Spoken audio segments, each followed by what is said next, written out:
So Toyota is no longer that trusted brand. Many years have gone by and Toyota's created some of the most reliable, longest lasting vehicles that we can all trust, and we all have. So much, in fact, so that we went out and bought ourselves a brand new 2022 Toyota Camry with the 2.5 liter all-wheel drive SE. We love it. It's a great car. It's been great, and it hasn't been too problematic as of yet. However, time has gone on and things have changed, and the evolution of car manufacturing abilities and some of the technologies that goes into these vehicles have either enhanced some of the abilities to create great products, great engineering standards, great checks and balances to ensure that we have good vehicles. But the reality is Toyota has done some things in the last few years that have made us all question, are they the same brand that we can even trust anymore? So I was picking up my son from school the other day and we were driving home and my son was talking about some things he had heard about today. And he actually had said to me, hey Dad, you know what?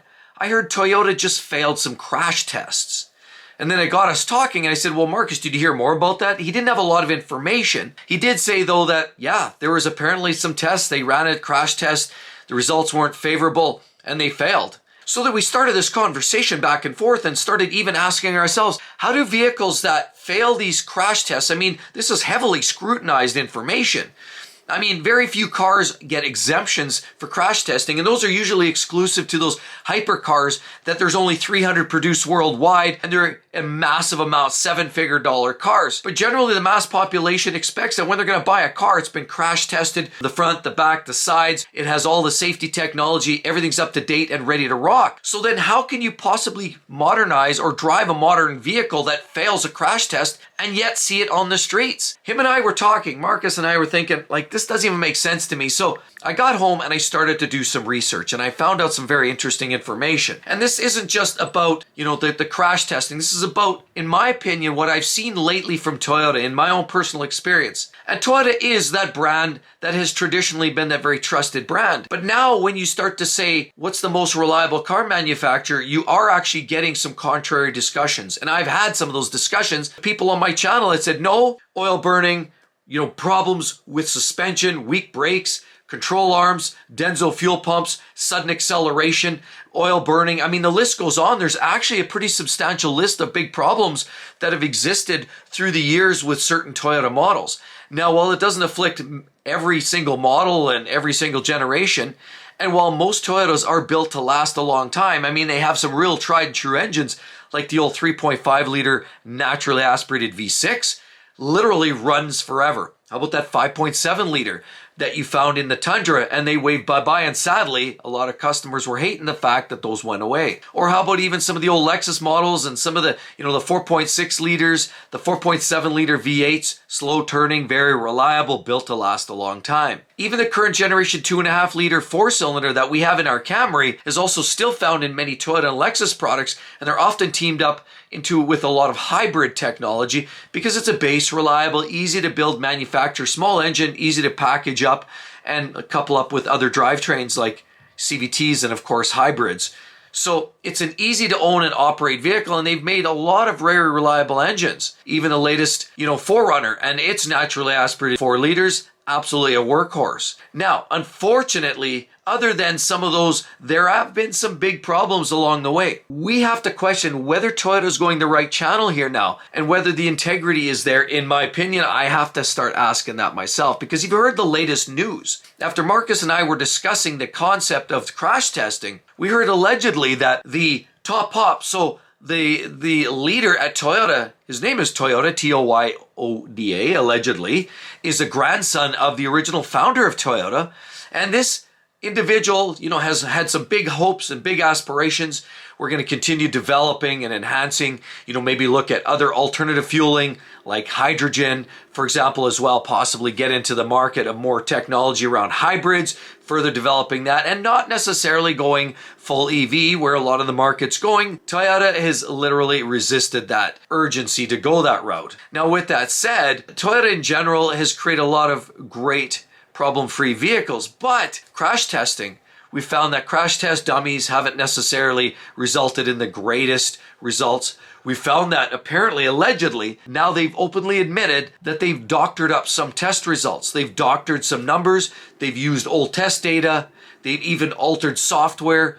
They've applied timers in event of a front test to initiate the airbag explosion just before it hits so that it gets better results and not necessarily relying on the internal sensors to activate the airbags to show what we're actually seeing. They're actually doctoring and getting in front of some of these test results. The top heads at Toyota have openly admitted now they've been busted while doctoring some of these test results. It leaves a lot of customers who were previously very trusting of the brand wondering, what's going on at Toyota? Then we have to ask the question, okay, all these reliable drivetrains that have been going on, we talk about some of the old 3.5 liter V6s, the 5.7 liter V8s, even the 2JZ Supra with the twin turbo straight six was one of the most reliable workhorses. And yet this new 3.4 liter twin turbo V6 that they're putting in the new Tundra, Sequoia, they're making their way into Lexus GX and LX series vehicles, are finding them to be far less than reliable. And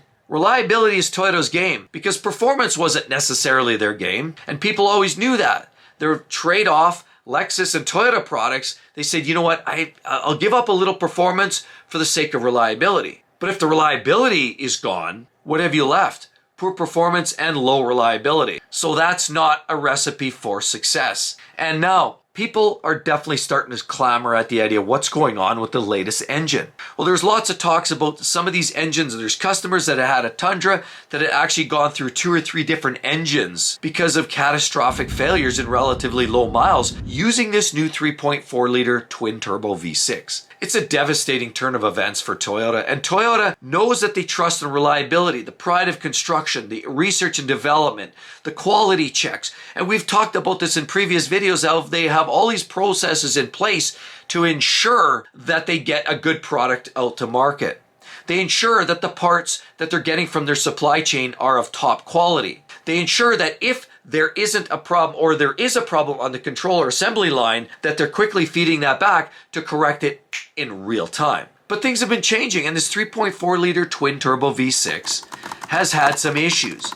Too many issues for Toyota to recognize. Unfortunately, it took a little bit of time to get at it. Now, the latest news is, for those wondering what happened, well, it was apparently not the rod bearings, the main bearings on the crankshaft that holds that reciprocating mass into the case of the engine. Those bearings were letting go. And if those bearings let go, you basically have a sloppy jalopy and you have a catastrophic engine failure, potentially taking out the rest of the engine. It's usually a pretty substantial repair, pretty substantial issue. And that was happening in numerous cases, in many cases around the globe. And sadly, this was hampering the attitude and the respect that a lot of people had for the brand, saying, why did Toyota have to go with turbocharging? Why couldn't they have stayed with some of the tried and true 4-cylinder, 6-cylinder, naturally aspirated V8s? All of those engines that didn't have turbos now have turbos. So now instead of the 2.5 liter 4-cylinder, which likely will be replaced by something smaller, we're seeing 3-cylinder engines already highly strung with turbochargers. We're now seeing some of their V6s, that 3.5 liter naturally aspirated V6. In most cases, like you see the RX 350 used to have that V6. Now the RX 350 has a 2.4 liter turbo 4, as do many of the Toyota products are evolving into using that turbocharged 4-cylinder engine to replace V6s. The V8s, like in the Tundra, are now being replaced by twin turbo V6s. So all of their drivetrains are transitioning into a turbocharged marketplace. And the argument could be made, okay, they're not using as much gas. The twin turbo engines aren't running as much because most of the sales of Toyota products now are evolving into hybrid sales. So when a hybrid drivetrain's running, the engine's not running, or not as often. You're not putting as many miles on the gas engine. But that doesn't take away from the fact that even Toyota says they have a strict criteria for quality controls in place, and that all of their vehicles meet those stringent controls. And yet we're getting these 3.4 liter engines showing up at the doorstep with blown bearings. What's going on? And then, of course, these quality checks. We talk about some of the issues on the crash testing. Just leaves people questioning, what are they doing over there? Can I even trust them? And even brands like their peer companies, Hondas and Toyotas, are starting to fall by the wayside as they start adopting some of this turbocharging technology. We saw that with Honda. Honda's also been pulled into the vortex of despair with some of this crash testing. They've now had some issues with turbocharging smaller engines in their 1.5s and oil and fuel dilution issues. CVT transmissions, they can't get those right either. And so now what we're seeing is Hondas, who have traditionally been one of the most reliable manufacturers, have been slowly losing ranking of reliability to losing like brands by BMW, for example. Now, BMW is not the brand that's going to typically run 300,000-400,000 miles. They're going to run great for their warranty period, and some of their drivetrains have gotten a lot better with their B48s and B58 engines, their Turbo 4s and Turbo 6s. But I mean, there's enough engineering in there and enough plastics under the hood that tell us that they're good for 100 to 120,000 miles, and then look out, the gloves are off and maintenance costs start to rise. Whereas Honda's smaller, lower cost parts are generally going to be easier to replace. Toyota, same story. Toyota has traditionally used parts that were easy to run, easy to own and operate.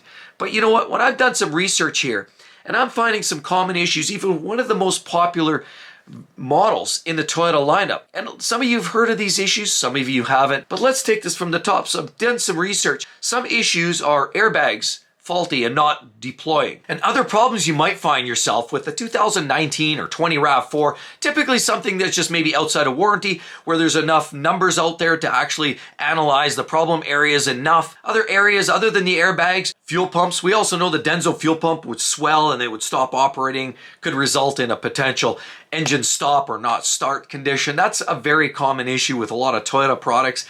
And then I look at other troubles here, engine cooling issues, cooling line systems, leaks, problems with just losing, and basically overheating or losing your coolant, water pumps. Not an uncommon problem once some Toyotas get a little miles on them. And as well, suspension control arm failures. I've shown this before in other videos as well, that very reliable and the parts are affordable, but a lot of the suspension parts and brakes tend to be a little light duty, a little flimsy. Especially if you're driving in conditions where the roads are a little rough like they are up in northern Canada, it really takes a toll on a lot of suspension parts. And a lot of those Toyotas, control arms and parts in the suspension bushings tend to fail prematurely, wear out prematurely. Not an uncommon deal, especially when compared to some of their peer manufacturers. They tend to not necessarily hold up the best. And of course, loss of power steering could be another potential issue. We've also seen, and I've noticed ourselves on our new Toyota Camry, we also had a glitch as well with the infotainment system where it came alive. It was all there, the screen was up. We tried to change everything, but there was no audio coming out of the speakers. Took it into the dealer under the warranty, tried to ask what's the question. All they did was reset power, pull the battery, reconnect, and it worked. And it was never a problem since. So there's glitches, some electrical tech glitches. Generally, it's been a reliable car. And generally, Toyotas are a reliable brand. And generally, if you had to choose between a Toyota and a Jeep, well, it's pretty obvious who's going to have the more reliable product. Or a Toyota and, say, a vehicle like a Ford or a Chevy product of the same caliber. I think I know where I'm putting my money for reliability. But, it has unfortunately made us question what's going on. And with some of these issues and these cheats with some of what's going on with the crash measures, now they're actually asking for that top, not CEO, but the top leader at Toyota actually step down. They want to vote him off leading the meetings because they feel like we need to get trust back. We need to do something here, damage control. We're seeing engine issues, reliability issues, quality control, and of course recalls. NHTSA's got some things to say about some recent Toyotas. And of course, now with the crash testing, leaves a lot of customers in a state of dismay and whether they can trust the brand. So overall, what I'd say, the sky isn't falling, Toyota isn't catastrophically imploding, but I would say it does beg the question that if you're a loyal customer of the brand, you definitely want to do your homework. Understand that new technology. Understand that new model that you're getting into. Understand what might be some of the implications because a lot of this new tech isn't tried and true yet. Toyota's working their way through some of these trouble areas, through some rough waters. And they're not perfect. No brand is. And Toyota's certainly had some shares of ups and downs in recent years. But most importantly, if you want to get the most comprehensive list of the most reliable cars and SUVs on the market today. Full comprehensive long video. It's going to have almost every model you can possibly imagine right there. Big, long, aggressive video that I put together for each and every one of you, so you can go through it and pick away to your heart's content. Hope to see each and every one of you on the next one. We'll see you real soon. Bye-bye.